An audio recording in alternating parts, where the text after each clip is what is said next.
أما بعد فأعوذ بالله من الشيطان الرجيم.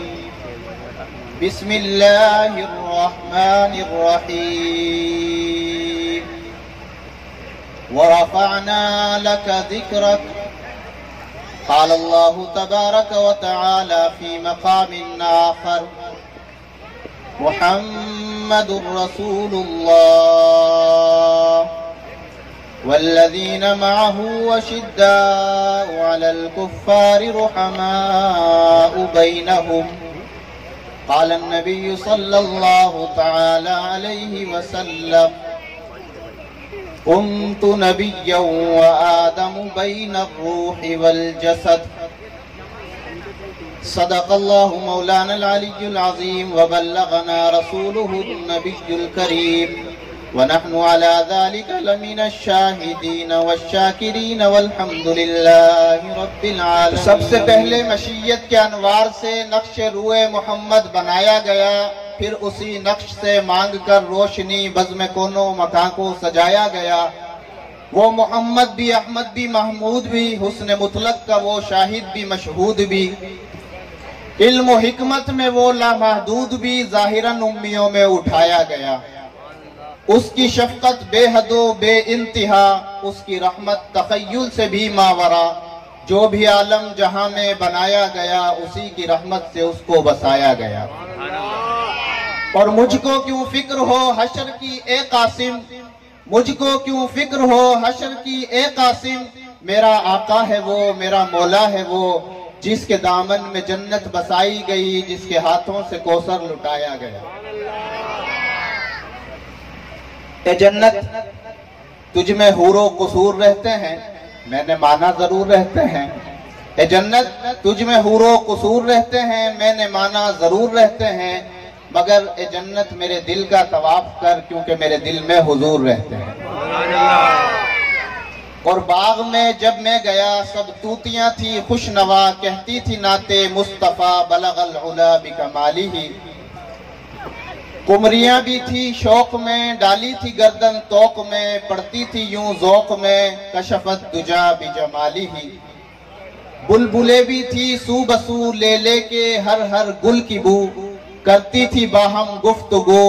حسنت جمیع خصالہ. چڑیوں کی سن کے چہچہے مسلمان بھلا کیوں چپ رہے، لازم ہے اس پر یوں کہے صلو علیہ وآلہ.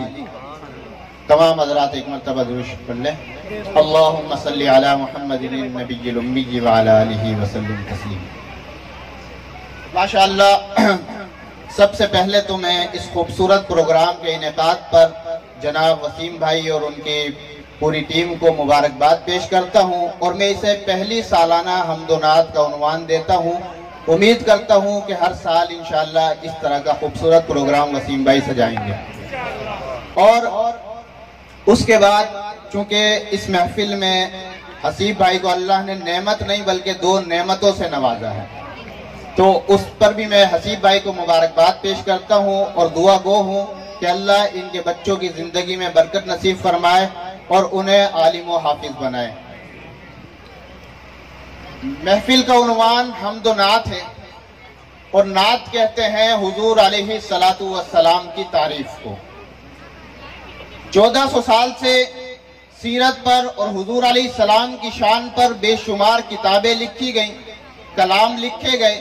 لیکن آج تک کسی مصنف نے، کسی محقق نے، کسی مدقق نے، کسی مفسر نے، کسی مدبر نے، کسی مفکر نے، کسی رائٹر نے، کسی قلمکار نے، کسی تجزیہ نگار نے یہ دعویٰ نہیں کیا کہ ہم نے حضور علیہ السلام کی شان اور کی سیرت کا حق بیان کر دیا ہے.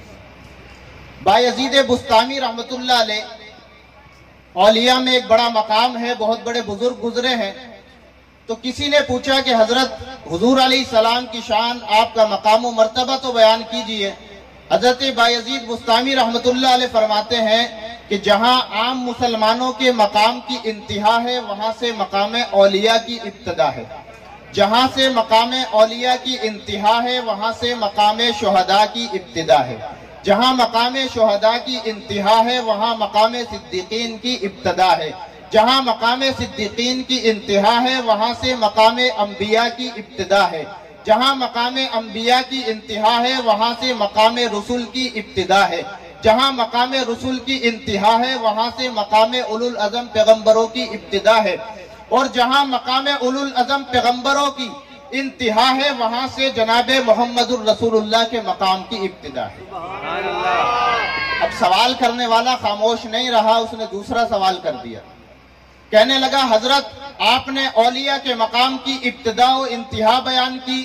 شہداء کے مقام کی ابتدا و انتہا بیان کی، صدیقین کے مقام کی ابتدا و انتہا بیان کی، صالحین کے مقام کی ابتدا و انتہا بیان کی، انبیاء کے مقام کی ابتدا و انتہا بیان کی، رسولوں کے مقام کی ابتدا و انتہا بیان کی، اولو العزم پیغمبروں کے مقام کی ابتدا اور انتہا بیان کی، لیکن جب باری آمنہ کے در یتیم کی آئی، جب باری جناب محمد کریم کی آئی تو آپ نے حضور علیہ السلام کے مقام کی ابتدا تو بیان کی، انتہا بیان نہیں کی۔ تو حضرت بایزید بستامی کہتے ہیں کہ میں دن کو بھی سوچتا رہا، رات کو بھی سوچتا رہا، میں نے بڑا غور و فکر کیا، میں اس نتیجے پر پہنچا کہ جس طرح اللہ کے مقام کی انتہا نہیں، اسی طرح محمد الرسول اللہ کے مقام کی انتہا نہیں، اور جس طرح جہاں تک خدا کی خدائی ہے وہاں تک مصطفیٰ کی مصطفیٰ ہے۔ اور بقول شاہ عبدالعزیز محدث دہلوی رحمت اللہ علیہ کے وہ یوں کہہ رہے تھے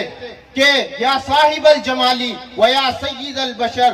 من وجهك المنیر لقد نور القمر لا يمكن الثناء كما كان حقه بعد خدا بزرگ توئی قصہ مختصر۔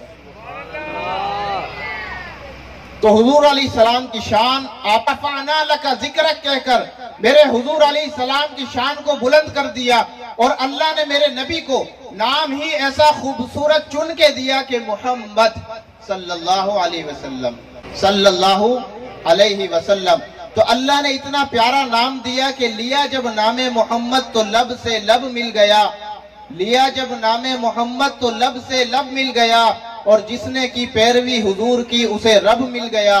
اور جسے رب مل گیا یقیناً اسے سب مل گیا۔ اور نام محمد سے دلوں کو سرور ملتا ہے،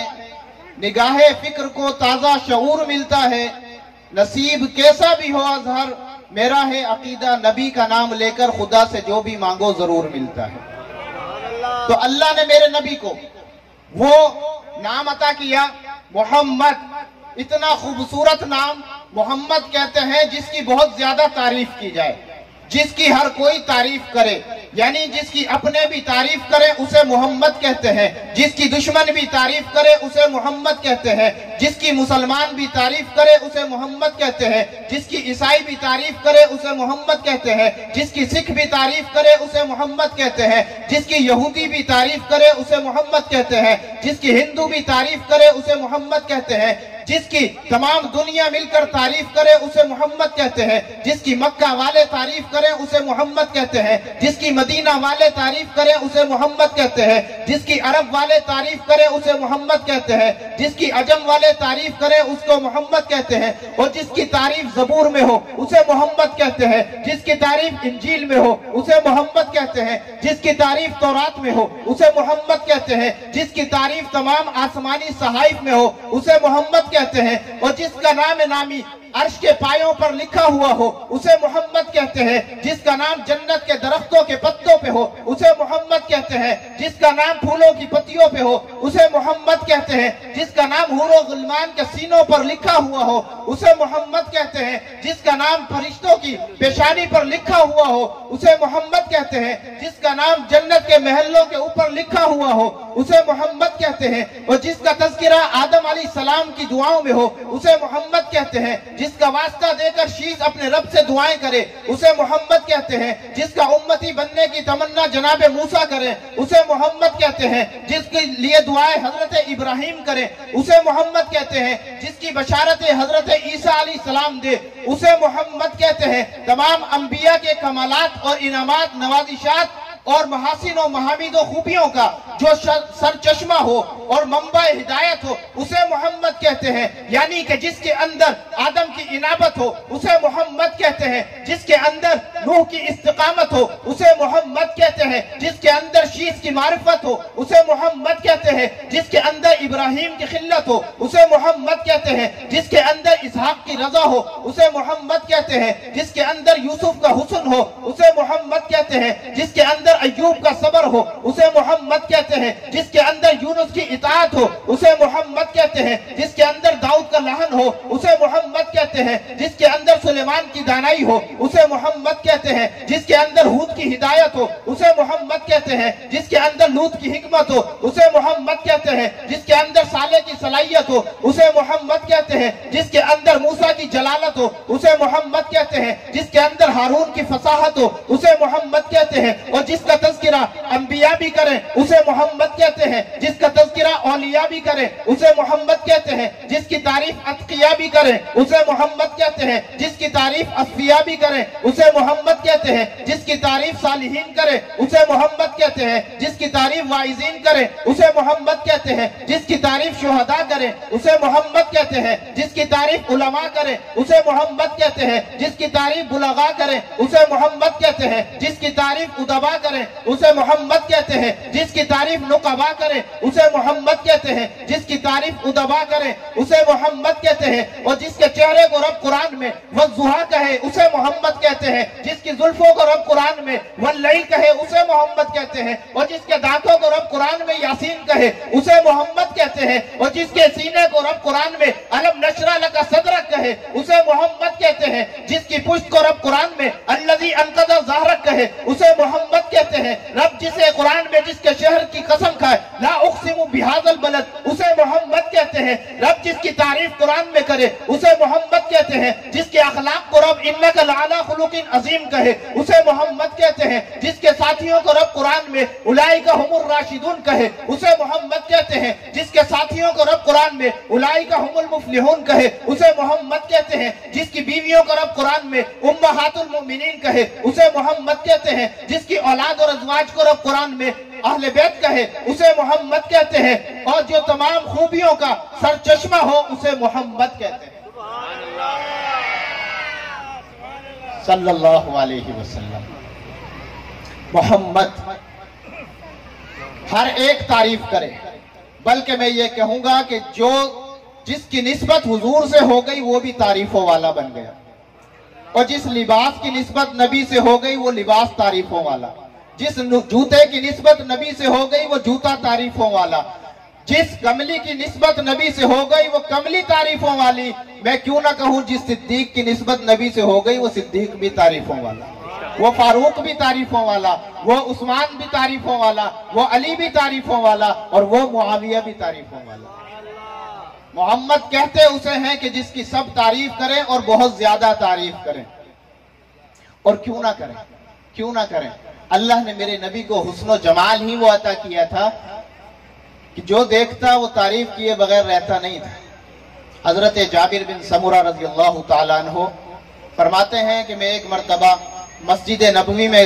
گیا اور وہاں پر میں نے دیکھا کہ حضور علیہ السلام بھی تشریف فرما ہے، وعلیہ حلۃ حمراء، اور آپ علیہ السلام نے ایک سرخ دھاری دار چادر اوڑھی ہوئی ہے اور آپ تشریف رکھتے ہیں۔ چاندنی رات تھی، 14ویں کا چاند آسمان پر چمک رہا تھا، ادھر آمنہ کا چاند چمک رہا تھا، ادھر 14ویں کا چاند چمک رہا تھا۔ میں کبھی آمنہ کے چاند کو نگاہ جھکا کر دیکھتا ہوں، کبھی آسمان کے چاند کو نگاہ اٹھا کر دیکھتا ہوں۔ دیکھتا رہا لیکن میرے دل نے یہ فیصلہ کیا کہ آمنہ کے چاند کے آگے آسمان کے چاند کی چمک ماند پڑ گئی۔ گویا کہ حضرت جابر بزبان حال یہ کہہ رہے تھے کہ چاند سے تشبیہ دینا یہ بھی بھلا کوئی انصاف ہے؟ چاند کے چہرے پہ ہیں چھائیاں، میرے محمد کا چہرہ صاف ہے۔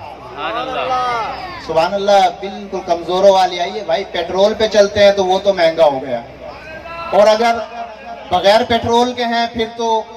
سبحان اللہ ایسی آئے کہ لوگ تو کہتے ہیں کہ مدینے تک آواز جانی چاہیے، آپ کی تو شمالی پل تک آواز نہیں جا رہی۔ سبحان اللہ۔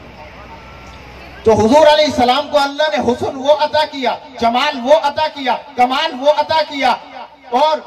حضرت عائشہ کہتی ہیں لنا شمس وللآفاق شمس شمسی خیر من شمس السماء شمس الناس تطلع بعد فجر وشمسی تطلع بعد العشاء. کہ لوگوں، ایک آسمانوں کا سورج ہے، ایک میرا سورج ہے. میرا سورج آسمانوں کے سورج سے بہتر ہے. میرا سورج آسمانوں کے سورج سے بہتر ہے. کیوں؟ کیونکہ اس سورج کو اللہ نے قرآن میں کہا سراجم منیرا، چمکتا ہوا سورج. تو حضرت عائشہ فرماتی ہیں لنا شمس وللآفاق شمس شمسی خیر من شمس السماء شمس الناس تطلع بعد فجر وشمسی تطلع بعد العشاء. اسی طرح حضور علیہ السلام کو بے شمار شعراء نے اپنے کلام میں خراج عقیدت پیش کیا. اور کسی نے کہا کتاب فطرت کے سر ورق پر جو نام احمد رقم نہ ہوتا تو نقش ہستی ابھر نہ سکتا، وجود لوح و قلم نہ ہوتا تیرے غلاموں میں بھی نمایاں، جو تیرا عکس کرم نہ ہوتا تو بارگاہ ازل سے تیرا خطاب خیر الامم نہ ہوتا، نہ روئے حق سے نقاب اٹھتا، نہ ظلمتوں کا حجاب اٹھتا، فروغ بخشے نگاہ عرفاں اگر چراغ حرم نہ ہوتا. کسی نے کہا آقا نہ ہوتے اجالا نہ ہوتا، آقا نہ ہوتے اجالا نہ ہوتا، یوں دنیا میں انسان کا بول بالا نہ ہوتا،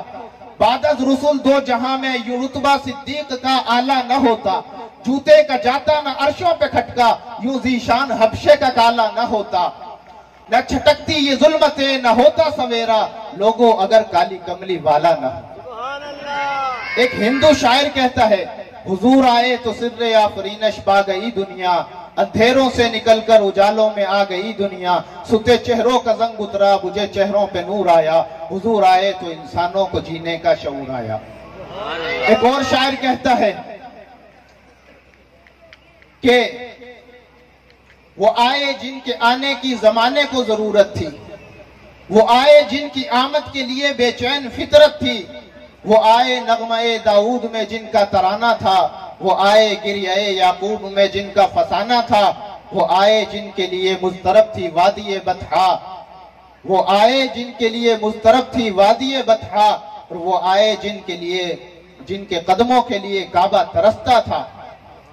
وہ آئے کہ جنہیں حق نے خلوت کی گود میں پالا تھا، وہ آئے جن کے دم سے عرش اعظم پر اجالا تھا. حضور علیہ السلام کو بے شمار شعراء نے خراج تحسین پیش کیا، لیکن میں ایک عظیم شاعر جو بارگاہ رسالت کے شاعر ہیں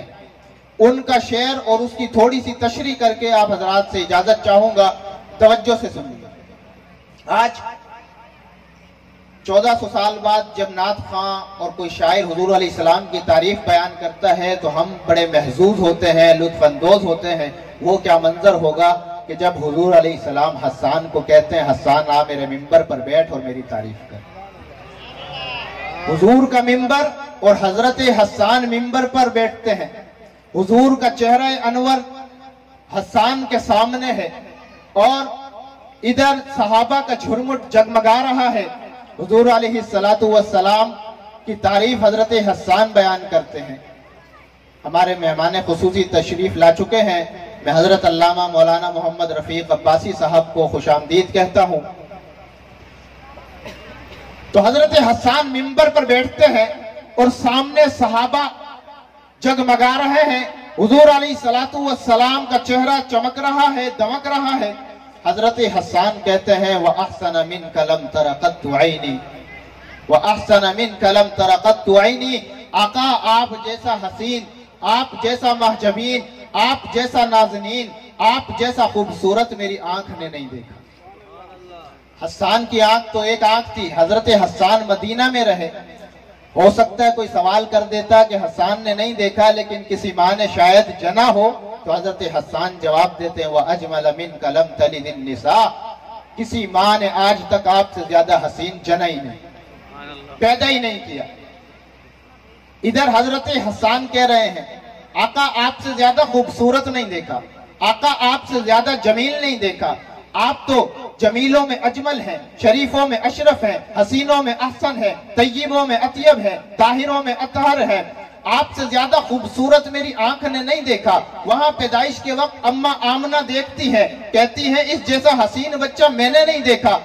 حضور کی والدہ کے بعد حضرت حلیمہ رضاعت کے لیے لینے آتی ہیں، دودھ پلانے کے لیے لینے آتی ہیں۔ وہ بچے کو جب دیکھتی ہے کہتی ہے آمنہ تو یہاں مکہ اور مدینہ میں رہی، میں تو دیہاتوں میں جاتی ہوں، بچوں کو دودھ پلاتی ہوں، اس جیسا حسین تو میری آنکھ نے بھی نہیں دیکھا۔ حضرت حلیمہ کے بعد دادا عبد المطلب کہتے ہیں آمنہ اور حلیمہ تم تو مکہ اور مدینہ میں اور چند دیہاتوں میں پھرتی ہو، تم نے اس جیسا حسین نہیں دیکھا، اور میں تو ملکوں میں تجارت کے لیے جاتا ہوں، میں نے بھی کسی ملک میں اس جیسا حسین بچہ نہیں دیکھا۔ اللہ فرماتے ہیں یہ مکالمہ چل رہا ہے، جبرائیل تو بھی تو ذرا جانا، محمد مصطفیٰ کے چہرے سے ذرا چادر ہٹانا، تو بھی تو اپنے تاثرات بتانا۔ جبریل در اقدس پہ آتے ہیں، حضور علیہ السلام کے چہرے سے چادر ہٹاتے ہیں اور دیکھ کر کہتے ہیں آقا رأیت مشارق الارض ومغاربہا، آقا میں تو شمال و جنوب گھوما ہوں، میں تو مشرق و مغرب گھوما ہوں، میری تو ڈیوٹی یہ تھی کہ میں انبیاء کے پاس وحی لانے والا فرشتہ تھا، میں نے تو 1,43,000 انبیاء کے پاس وحی پہنچائی ہے، میں نے جنت میں حسن آدم کو بھی دیکھا ہے، میں نے کشتی میں حسن نوح کو بھی دیکھا ہے، میں نے تخت پہ حسن سلیمان کو بھی دیکھا ہے، اور میں نے 7 پردوں میں حسن یوسف کو بھی دیکھا ہے، میں نے بحر قلزم پہ حسن موسیٰ کو بھی دیکھا ہے، میں نے آسمان کی بلندیوں پہ جاتے ہوئے حسن عیسیٰ کو بھی دیکھا ہے، لیکن لم ارى احسن منک یا رسول اللہ،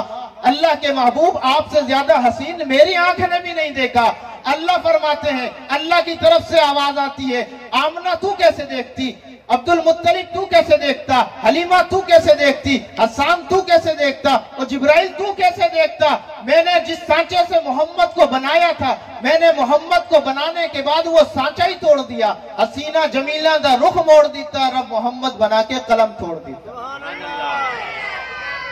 ایک عربی شاعر وہ کہتا ہے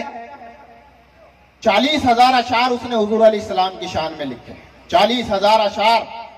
سوچو اس نے حضور کے بچپن کا تذکرہ بھی کیا ہوگا، حضور کے لڑکپن کا تذکرہ بھی کیا ہوگا، حضور کی جوانی کا تذکرہ بھی کیا ہوگا، حضور کے سفر کا تذکرہ بھی کیا ہوگا، حضور کے حضر کا تذکرہ بھی کیا ہوگا، حضور کے غزوات کا تذکرہ بھی کیا ہوگا، حضور کے معجزات کا تذکرہ بھی کیا ہوگا، حضور کے کمالات کا تذکرہ بھی کیا ہوگا، حضور کی عبادت کا تذکرہ بھی کیا ہوگا، حضور کی طہارت کا تذکرہ بھی کیا ہوگا، حضور کی نفاست کا تذکرہ بھی کیا ہوگا، حضور کی عبادت اور ریاضت کا تذکرہ بھی کیا ہوگا، حضور علیہ السلام کے کمالات کا تذکرہ بھی کیا ہوگا، حضور کی ازواج و بنات کا تذکرہ بھی کیا ہوگا، حضور کی مکی اور مدنی زندگی کا تذکرہ بھی کیا ہوگا، حضور کے ساتھیوں کا تذکرہ بھی کیا ہوگا۔ تمام 63 سالہ زندگی کو وہ بیان کرنے کے بعد آخری شعر لکھتا ہے کہ تھکی ہے فکر رساں مدہ باقی ہے، قلم ہے آبلا پا مدہ باقی ہے، ورق تمام ہوا مدہ باقی ہے، تمام عمر لکھا مدہ باقی ہے۔ اب تک میں نے جو بیان کیا یہ میلاد تھا، اب تک میں نے جو بیان کیا یہ حضور کی صورت تھی، لیکن حضور جس مقصد کے لیے آئے یعنی یہ تھا میلاد، اب میں بیان کرنے لگا ہوں مقصد میلاد، کہ حضور جو مقصد لے کر آئے تھے وہ مقصد یہ تھا۔ اللہ فرماتے ہیں لَقَدْ كَانَ لَكُمْ فِي رَسُولِ اللَّهِ أُسْوَةٌ حَسَنَةٌ، کہ میرا محبوب تمہارے لیے بہترین آئیڈیل اور نمونہ ہے، تم میرے محبوب کی زندگی کو اپنی زندگی میں شامل کر لو، میرے محبوب کا کھانا اس جیسا بنا لو، میرے محبوب جیسے پیتے تھے تم بھی میرے محبوب کی طرح پیو، میرے محبوب جیسے چلتے تھے تم بھی میرے محبوب کی طرح چلو، میرے محبوب کے جو اخلاق تھے وہ اخلاق کو اپناؤ، تو تمہارا یہ کھانا بھی عبادت بن جائے گا، پینا بھی عبادت بن جائے گا، سونا بھی عبادت بن جائے گا، اوڑھنا بھی عبادت بن جائے گا، بچھونا بھی عبادت بن جائے گا، تجارت بھی عبادت بن جائے گی، معیشت بھی عبادت بن جائے گی۔ اسی لیے کہتے ہیں کہ نقش قدم نبی کے ہیں، جنت کے راستے اللہ سے ملاتے ہیں، سنت کے راستے، وما علینا الا البلاغ المبین۔